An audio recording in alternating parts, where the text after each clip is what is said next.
신명기 15장 20절 함께 읽도록 하겠습니다. 함께 읽겠습니다. 시작. 너와 내 가족은 매년 여호와께서 택하신 곳 내 하나님 여호와 앞에서 먹을지니라. 아멘. 지금 우리가 함께 읽은 이 말씀은 지금 우리가 읽은 거는 15장이지만 12장부터 시작해서 16장까지 그냥 하나의 내용으로 쭉 가고 있는 부분입니다. 그래서 간단하게 먼저 정리를 하면 12장 부분에서는 예배의 시작을 알리고 있습니다. 예배에 대한 설명임을 이야기를 하고 있고요. 그 예배에 대한 설명을 이야기하면서 이 앞부분 14장에서는 예배 드리는 과정 중에 11조 규례, 그래서 무엇을 드릴 것인가, 그것이 어떻게 사용될 것인가에 대한 이야기를 하다가 그 다음에는 15장에 와서는 재물을 여기서 예물이었다면 재물을 어떻게 드릴 것인가를 거쳐서 지금 이제 함께 예배의 과정 중에서 가족들이 함께 모여서 택하신 곳에서 식사를 하는 것까지를 쭉 기술을 하고 있습니다. 굉장히 긴 그 기술을 묘사를 해내고 있는 내용이고, 묘사처럼 해놨지만 사실상 이건 율법에 대한 정리 부분입니다. 저는 원래 이게 성경을 보면 성경에 있는 구절들을 중심으로 귀납적으로 그 성경 구절을 해석하는 방식으로 설교를 해왔는데요. 오늘은 1년의 주제를 지금 1월은 가고 있기 때문에 좀 연역적인 방법으로 주제를 얘기하고 정해진 주제를 얘기하고 결론을 먼저 내리고 하는 방식으로 진행을 할 겁니다. 그래서 조금 의아한 지점들도 있을 수 있고 증명이 완전히 안 됐다 이렇게 생각되는 부분들도 있을 수 있는데, 그거는 이제 올 한 해를 가면서 계속 해야 될 거고, 오늘은 우리가 앞으로 배워야 될 내용들이, 함께 나눠야 될 내용들이 무엇인가 정도 수준에서 그냥 선언식의 그런 여러분들이 경험했던 그 다른 교회들의 3대지 설교 같은 그런 느낌의 내용들로 전개가 될 겁니다. 이 요절을 보면 지금 여기엔 다 나오지는 않지만 우리가 제목에서 정리를 한 것처럼 가족이 특정 장소에서 예배를 하면서 식사를 하는 것에 대한 내용을 다루려고 합니다. 그래서 여기는 4개가 정리가 됩니다. 가족, 장소, 예배, 식사. 이게 교회가 구성되는 데 있어서 매우 중요한 요소입니다. 그 중에서 첫 번째는 가족입니다. 왜 하나님은 이 세상의 그 확장과 의의 확장과 사랑의 확장을 위해서 그 첫 단위로서 개인이 아닌 가족을 선택하셨을까 하는 부분에 대해서 먼저 나눠보려고 합니다. 가족이라고 하는 그 단위의 의미는 우리가 생각하는 것보다 훨씬 더 성경적으로는 깊은 내용을 담고 있습니다. 가족은 단지 사람들이 생존을 위해서 뭉쳐진 이익 집단이 아닙니다. 우리는 소위 가족은 사람들이 생존을 위해서 뭉쳐진 이익 집단이라고 생각을 하고, 교회가 혹은 어떤 사회 단체가 세상을 바꾸기 위한 활동을 하는 기관이라고 생각을 합니다. 그런데 하나님은 가족을 그렇게 만들지 않으셨습니다. 가족을 출범시킨 가장 기본적인 이유 중에 하나가 세상의 확장이었습니다. 아담과 하와에게 세상의 확장을 위한 지상명령을 주면서 그 두 부부를 세웠습니다. 그래서 가정에서 사실은 그것이 시작됐다고 보는 것이 맞습니다. 그럼 왜 하나님은 그것을 구성하는데, 세상을 변화시키고 세상을 확장시키는 데 있어서 그 기초 단위로 가족을 만드셨냐면, 그게 하나님의 속성이기 때문에 그렇습니다. 세상의 의로움과 사랑을 확장하는 데 있어서 무엇이 가장 기본이 될까요? 무엇이 가장 근간이 될까요? 그게 뭐라고 생각하시나요? 세상을 확장시키기 위해서 어떤 규칙이 필요할까요? 법이 필요할까요? 규약이 필요할까요? 기독교적인 가치관에 있어서 세상에 하나님께서 확장시키고자 하는 건 무엇일까요? 법일까요? 규칙일까요? 조직일까요? 하나님께서 이 세상에 확장시키고자 하는 게 사랑과 정의라고 하는 건 우리가 굳이 설명하지 않아도 성경 전반에 흐르는 내용이고, 그래서 심지어 기독교를 사랑의 종교라고까지 이야기를 하죠. 하나님께서 세상에 확장시키고자 하는 것은 분명히 사랑일 것이고, 그 사랑이 사랑답게 확장되기 위해서 정의가 전제되어야 하는 겁니다. 그래서 정의와 사랑은 양면의 칼날 같은 나눠질 수 없는 하나님의 두 속성인 것이고, 그것을 세상 끝까지 확장시켜내는 것이 교회의 소명이다, 이렇게 생각을 하죠. 그런데 하나님은 놀랍게도 그것을 확장시키기 위해서 기초 단위로서 교회를 선택한 게 아니라, 교회는 있을 수도 있고 없을 수도 있는 것이지만 그 기초 단위로 가정을 선택했습니다. 그리고 그것의 가장 필요한 요소로서 그 가정 가운데, 왜 그럼 가정을 세워서 그 일을 확장하게 만들었냐면, 거기에 가장 필요한 요소가 뭐냐면 바로 사랑이기 때문에 그래요. 사랑을 확장하기 위해서 힘이 필요하다는 게 어불성설입니다. 사랑을 확장하기 위해서 규칙, 규약, 법이 필요하다는 것도 어불성설입니다. 사랑을 확장하기 위해서 시스템과 조직이 있어야 된다는 것도 어불성설이에요. 사랑을 확장하는데 무엇이 가장 기초가 되고 근간이 되어야 할까요? 당연히 사랑입니다. 그건 의심의 여지가 없어요. 사랑에서 시작되지 않고 어떻게 사랑이 확장될까요? 사랑이 있어야 그것이 나눠지고 벌어지고 확장될 수 있는 거죠. 사랑이라고 하는 것을 확장시키기 위해서 지식이 필요할까요? 조직이 필요할까요? 아무리 조직이 있고, 아무리 지식이 있고, 아무리 권력과 힘이 있고, 아무리 규칙이 있고 규약이 있고 법이 있어도 그 안에 사랑이 있으면 확장시킬 알맹이가 없는 거예요. 그건 아무 의미가 없는 거죠. 그래서 고린도전서 13장이 그 얘기를 하는 겁니다. 사랑이 없으면 아무리 강력해 보여도 울리는 꽹과리와 같아요. 그래서 가족이 기초 단위인 겁니다. 아무리 잘 시스템을 잘 갖추고 규약과 규칙과 법을 철저하게 만들어 놓은 선교 단체라 할지라도 그 안에 사실상 우리가 확장시켜야 할 대상으로서의 사랑이 담겨 있지 않으면 그건 다 무용지물이에요. 그러면 우리는 사랑을 어디서 배우고 어디서 확장할 수 있을까요? 여러분, 교회에서 사랑을 가르치고 사랑을 실천할 수 있다면 어느 정도나 될까요? 교회가 과연 교회가 얼마나 이 사랑을 실천해낼 수 있을까요? 여러분, 평생을 교회 다녀보셨던 여러분의 입장에서 어느 정도 수준으로 교회가 그 사랑을 확장시킬 수 있을 만한 거대한 덩어리를 만들어낼 수 있을까요? 교회는 사랑의 실천의 장이지 사랑의 생산의 장으로서 역할을 하기는 굉장히 어렵습니다. 그래서 그 사랑을 생산할 수 있는 기초 단위는 당연히 가족입니다. 그건 부정할 수 없어요.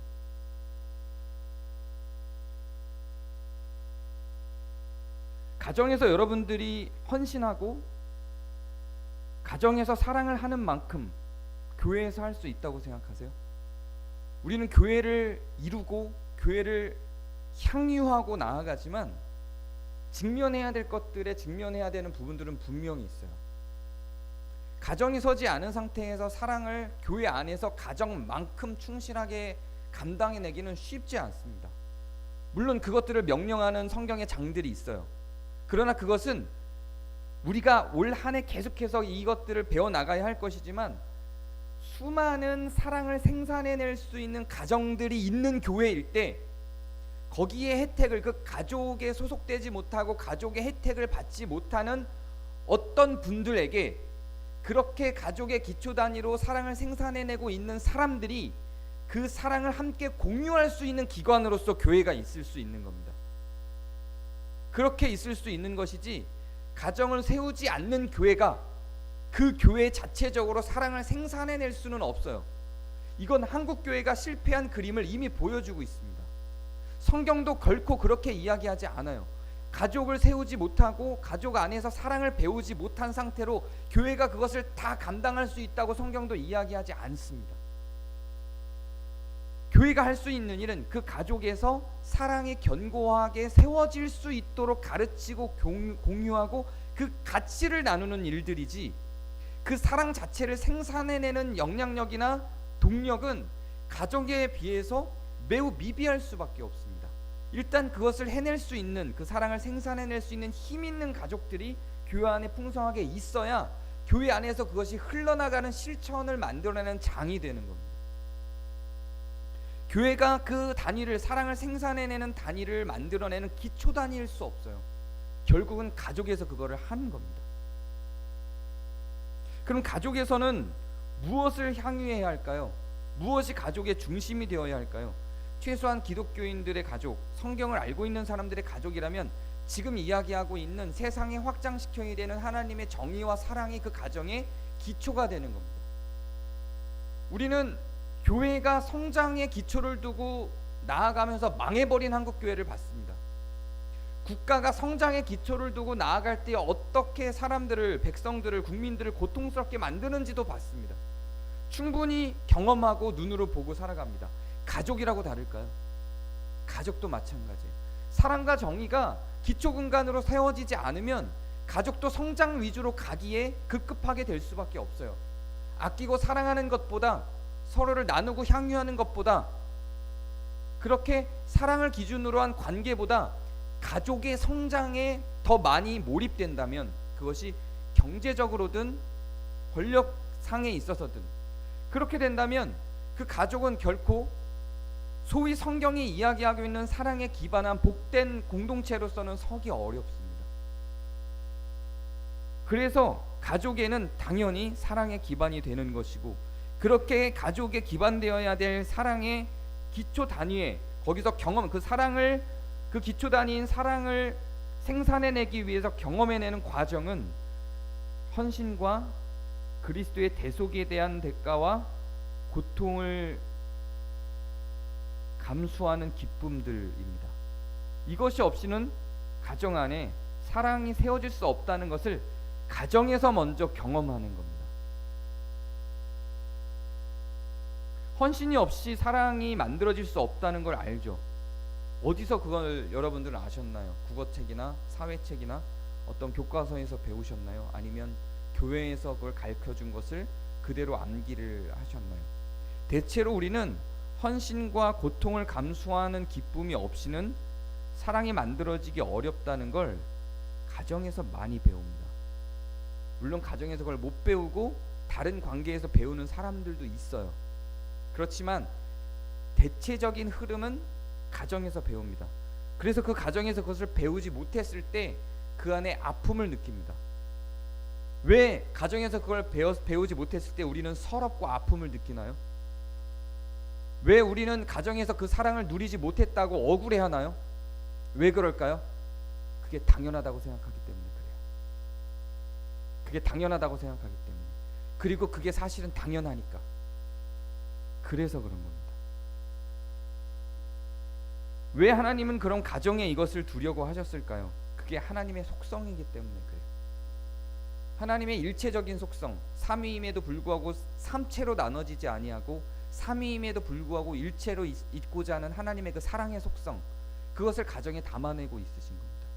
그래서 가정이 세상을 변화시키는 기초 단위인 겁니다.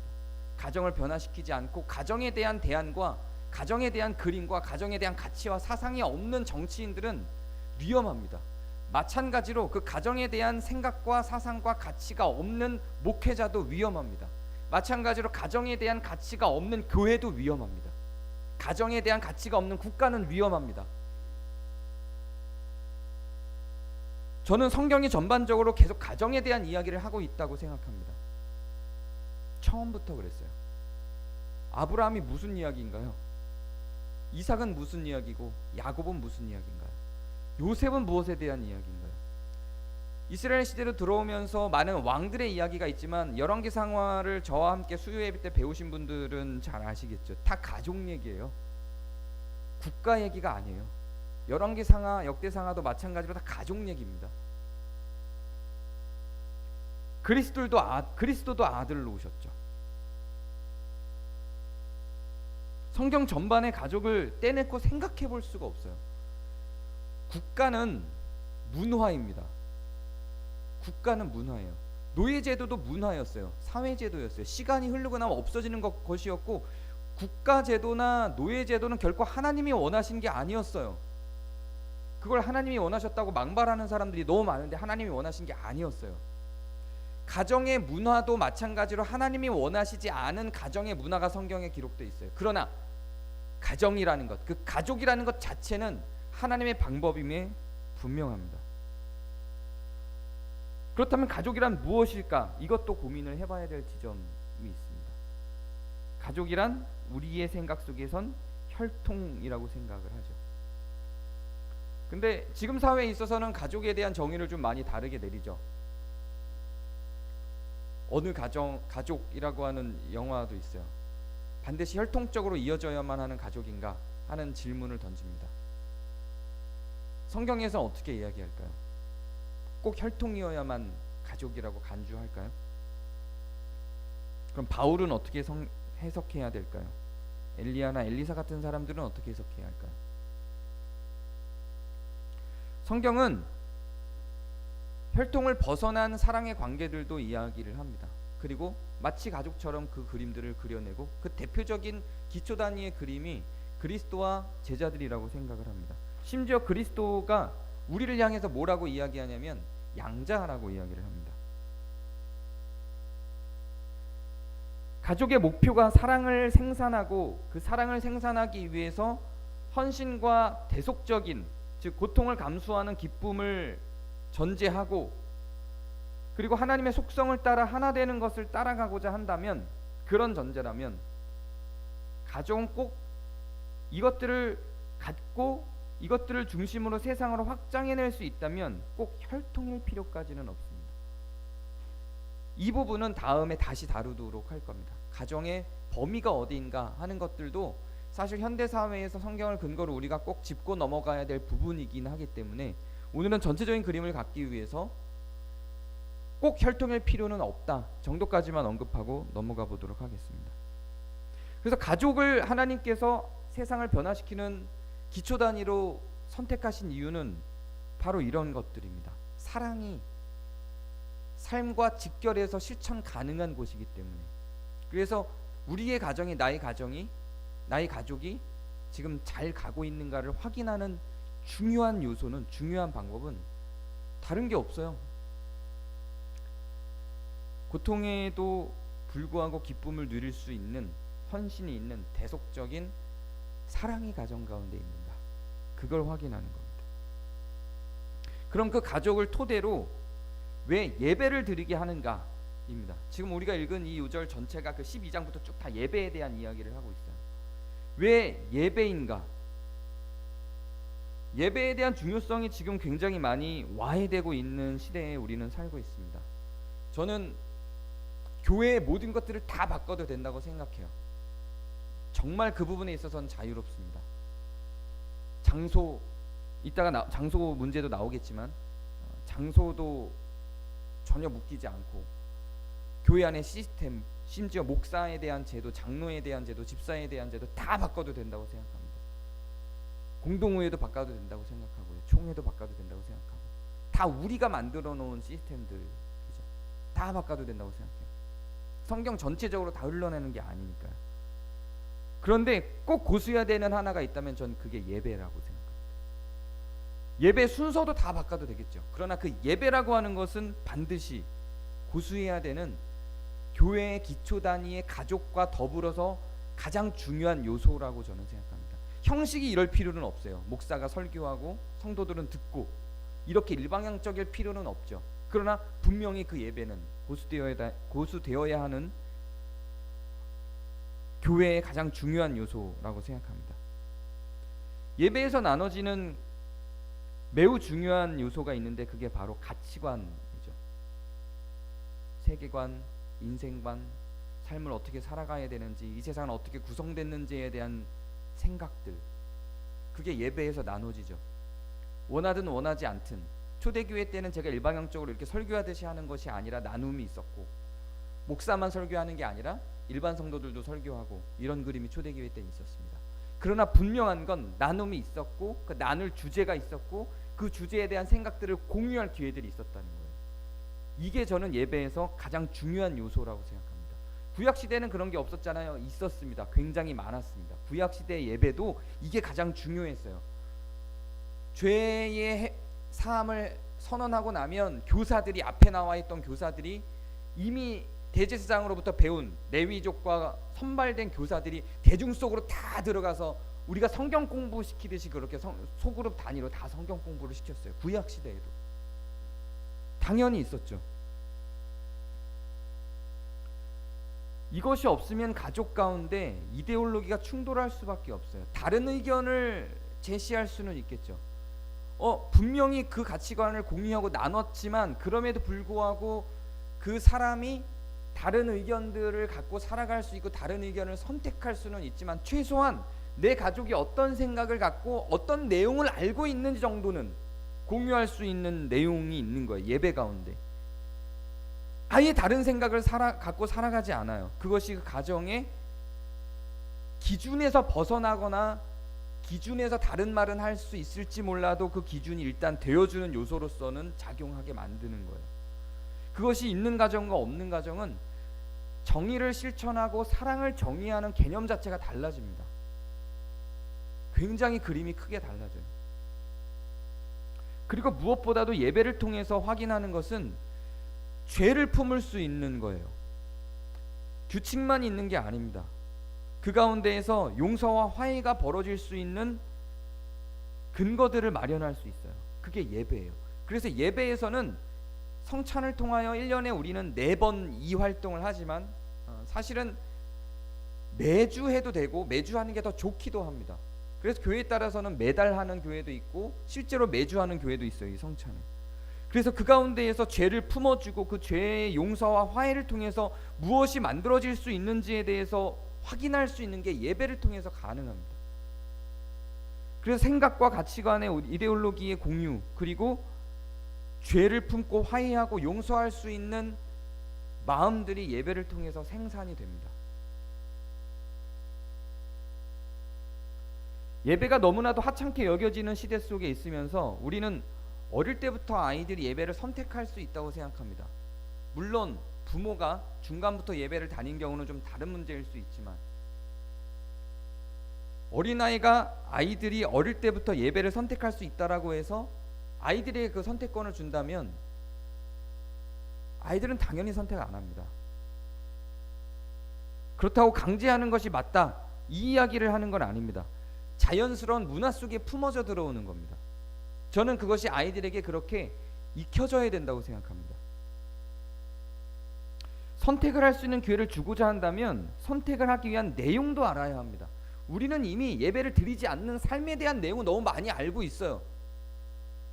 너무 많이 알고 있어요. 마치 6살, 7살짜리 아이한테 그 선택권을 줌으로 인해서 내가 얼마나 민주적인 부모인지를 확인하는 작업을 하시는 분들이 있는데 저는 좀 답답합니다. 학교를 갈 때도 그 선택권을 주나요? 그런가요? 안 주죠. 학원을 갈 때도 그 선택권을 주나요? 학교까지 안 가도 돼요. 최소한 학원을 갈 때도 그 선택권을 주나요? 준다면 안 가죠. 아이들은. 저는 최소한 이 정도 수준은 되어야 한다고 생각하는 보수적인 입장입니다. 이게 차단되면 선택을 위해 알 수 있는 내용 자체를 차단하는 거라고 생각해요. 아이가 선택할 수 있는 나이, 그것을 저항하거나 의문을 품을 수 있는 나이가 반드시 옵니다. 그때까지는 그것이 무엇인지를 알게 하는 그 기회를 주는 것이 부모의 책임이라고 저는 생각합니다. 예배는 앞으로의 방향성을 그냥 의무적으로 예배를 많이 참여하면 뭐 복이 더 오고 천국 가고 아니면 말고의 문제가 아니에요. 그런 문제가 아니에요. 이 안에는 가치관이 있고 서로 용서할 수 있는 기회들을 배울 수 있는 단서들이 그 안에 있고 그걸 통해서 하나님이 누구신지를 고민해 볼 수 있는 기회들이 있는 거예요. 믿지 않을 수도 있어요. 믿지 않는 걸 선택할 수도 있어요. 그거는 그 사람의 선택이지만 그것을 확인하고 그 내용을 담을 수 있는 기회들은 분명히 거치고 지나가야 된다고 저는 생각합니다. 그래서 예배는 그렇게 사실상 신앙에서 가볍게 여길 수 있는 건 아니에요. 가난한 성도들이 많이 양산되면서 너무 자유로운 내용들이 방만하게 퍼져 있는 가운데에서 정립되지 않은 가치와 사상이 교회를 정의하는 것들이 너무 많아요. 그 중에서 저는 가장 경계해야 될 것 중에 하나가 예배에 대한 폄훼라고 생각합니다. 그렇게 폄훼받을 대상은 아니에요. 이 안에서 예배를 통해서 우리가 생산할 수 있는 것들이 정말 많아요. 예배가 없었으면 저는 수많은 사람들을 용서하지 못했을 것이고, 저는 예배가 없었으면 최소한 사랑을 배우지 못했을 거예요. 저만이 그렇지는 않을 겁니다. 여러분에게도 한번 물어보시길 바랍니다. 그 다음 앞으로 우린 이건 또 계속 나누게 될 거고요. 그 다음 왜 또 식사인가? 식사 때문에 제가 고민을 많이 하고 자료를 많이 봤어요. 많이 연구를 해봤어요. 성경이 말하고 있는 식사를 가족과 예배는 문화가 아니라 내용이라고 저는 생각을 했고요. 껍데기가 아니라 알맹이라고 생각을 했어요. 근데 이 식사는 껍데기일까 알맹이일까를 가지고 고민을 많이 했는데, 저는 제 결론은, 선택은 여러분이 하는 거지만 제 결론은 식사도 알맹이라고 저는 생각합니다. 식사도 알맹이에요. 식사는 분명히 삶을 나누는 장이 됩니다. 그 안에서 배려와 고려가 있고요. 교회는 대대적으로 구약부터 시작해서 지금까지 식사 공동체로 이어져 왔습니다. 심지어는 예배를 금지하는 초대교회 당시에도 교회는 식사 공동체였습니다. 그 안에서 우리가 나누는 것들 중에 예배를 통해서 나누지 못하는 중요한 요소들이 분명히 존재합니다. 그 안에도 헌신이 있고 사랑이 있고, 어떤 사람은 받고 어떤 사람은 주고 하는 내용들이 식사를 통해서 등장합니다. 그 식사를 통해서 분쟁도 생기고 갈등도 생기고 시기도 생기고 여러 가지 문제를 발생시키기도 하지만, 그 식사가 공동체를 묶어주는 부분들이 굉장히 많습니다. 그리고 그 식사를 통해서 우리는 사랑과 헌신을 실천할 수 있는 장이 되기도 합니다. 그래서 저는 여기서 말하고 있는 먹을지라가 매우 중요한 요소라고 생각합니다. 그리고 이 식사는 먹을지라는 확장해서 배려가 더 넘쳐서 사랑의 실천의 장으로도 활용된다고 생각합니다. 성경이 말하는 식사는 단지 음식에서 끝나지는 않습니다. 정말로 그냥 밥을 먹는 수준에서만 끝나진 않습니다. 거기에서 시작하지만 그것은 분명히 확대되고 확장됩니다. 식사의 의미를 어떻게 담았냐면, 지난주 설교를 기억해 보시면 부유한 자가 식사를 베푸는데 거기에 과부와 고아, 객과 레위와 노비와 이렇게 먹을 것을 평소에 풍성하게 누리지 못하는 사람들을 확장해서 그 안에서 함께 먹도록 요청을 하죠. 식사를 통해서. 이거는 단지 그냥 대면에서 밥을 먹는 수준이 아니라 베품의 의미가 있고 사랑의 실천의 확장들이 있어요. 그래서 저는 지금 시대에서는 이것을 단지 밥을 같이 먹는 수준이 아니라 우리가 후원을 하고 이웃을 섬기고 여러 가지 교회가 할 수 있는 혹은 가정이 할 수 있는 외부를 향한 실천들을 다 포함한다고 생각합니다. 그래서 교회가 할 수 있는 사랑의 실천들의 대부분의 장들이 성경에서 제안하고 있는 식사에 다 포함된다고 저는 생각해요. 성경에서는 그것을 식사라고 이야기를 했고, 그 식사의 자리에 객을 초대하고 나그네를 초대하고 노비를 초대하고 직업이 없는 사람들을 초대하고 고아와 일이 없는 과부들을 초대해서 먹게 만들지만, 그건 그냥 식사라는 단어로만 한정되는 것이 아니라 그렇게 그들을 초대할 수 있는 활동들을 의미합니다. 그리고 그것을 하는 기관의 기초 단위가 교회가 아니라 놀랍게도 가정이에요. 가족이에요. 이 사명을 어디에다가 성경이 부여하고 있냐면 가족에게 부여하고 있어요. 가족은 이기적으로 모든 것들을 다 끌어안고 그것을 교회에게 네가 해라고 하는 게 아니라, 성경은 그 의무를 어디다 부여하고 있냐면 가족에게 부여하고 있어요. 이게 훨씬 더 확장성이 좋고 교육적 효과도 좋아요. 가족이 하는 거예요. 가족 단위로 뭐 이를테면 외부 활동들의 봉사를 가고, 우리 김재영 성도님 기관에도 서부 거기에도 한번 가고, 이거 교회 단위로 왜 우리 교회는 거기 안 가요가 아니라 교회에 한번 갑시다가 아니라 가족이 가는 거예요. 그렇게 제안을 하는 거예요. 그리고 마지막으로 왜 택하신 곳, 특정 장소인가? 이건 제가 몇 차례 이야기를 했었는데 이것도 문화일까를 고민을 많이 했습니다. 요거는 좀 아직도 저도 결론은 못 지었습니다. 그러나 분명한 건 장소가 필요하다는 건 변함이 없습니다. 장소의 정서가 분명히 있죠. 물론 온라인도 일종의 장소라고 저도 생각을 합니다. 그래서 온라인을 통한 교회 가능하다고 생각합니다. 그러나 공간으로서의 장소에 묻어나는 신앙 정서하고는 비교할 수가 없다고 저는 생각을 하고요. 장소가 있어야, 이게 애매한 표현이긴 한데, 장소가 있어야 장소가 없는 예배도 수용할 수 있습니다. 장소 자체가 아예 없으면 예배는 존재하기 힘들어요. 신앙이 존재하기 힘듭니다. 가나안 성도들이 그 가나안 활동들을 통해서 경험한 내용들이죠. 그래서 특정 장소를 정하는 것도 그 신앙을 유지하고 그 배움을 유지하고 예배를 유지하는 데 있어서 매우 중요한 요소라고 생각합니다. 그리고 그 장소가 있어서 장소가 없어도 되는 것과 장소 자체가 아예 없는 건 전 굉장히 다르다고 생각합니다. 장소가 없으면 존재감을 확보하기가 매우 힘들어지고 그 중요도는 완전히 낮아지게 돼요. 그건 부정할 수 없어요. 그것이 빌려 쓰는 것이든 돌아가면서 쓰는 것이든 공유하고 쓰는 것이든 어쨌든 공간으로서의 만남의 장이 어떤 가정을 중심으로 모이든 공간으로서의 만남의 장이, 저는 그 특정 장소가 존재해야 이 모든 것들, 앞에서 얘기했던 가족과 예배와 식사와 같은 것들이 향유될 수 있다고 생각합니다. 이게 아예 없는 상태에서 교회를 꿈꾸는 실험들이 많이 있었으나 아직은 성공한 사례가 없습니다. 그래서 저는 여기서 말하는 그 택하신 곳이라고 하는 것도 마찬가지로 다른 앞에 이야기했던 가족이나 예배만큼은 아니지만 본질의 한 요소에 들어간다고 생각을 합니다. 우리는 가족의 의미를 올 한 해 이렇게 계속 되새겨보게 될 것입니다. 우리가 생각한 것보다 훨씬 더 깊은 의미들이 가족에게 있을 것이고, 우리가 생각한 것보다 굉장히 다양한 가족의 종류들이 있을 것이고, 그리고 그것이 확보됐을 때 가족 외의 것들도 돌아볼 수 있는 힘이 생깁니다. 이것도 장소 개념하고 좀 비슷해요. 가족이 온전히 서지 않고 가족에 대한 개념이 정확하게 서지 않으면 가족 외에 사랑의 손길을 뻗칠 수 있는 것에 대해서도 고민하기 어려워집니다. 그래서 일단 가족을 먼저 고민하고 그 다음에 가족이 실천해낼 수 있는 외부에 대해서 생각해 보려고 합니다.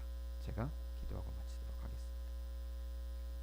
은혜 하나님, 하나님께서 세상을 변화시키기 위한 기초단위로서 교회 이전에 가족을 두시고 그 가족에서 사랑을, 헌신을 배우게 하시고 그것이 또한 세상을 확장될 수 있도록 인도해 주셨던 모습들을 성경을 통해 확인합니다. 우리가 가족의 의미가 퇴색되어져 가는 이 시대 속에 다시 가족을 돌아보게 하시고 가족을 위해 눈을 뜨게 하시고 그 안에서 사랑을 배워 세상에 그 사랑을 실천해내고 확장시켜낼 수 있는 힘을 허락해 주시옵소서. 우리 구주 예수 그리스도의 이름으로 기도합니다.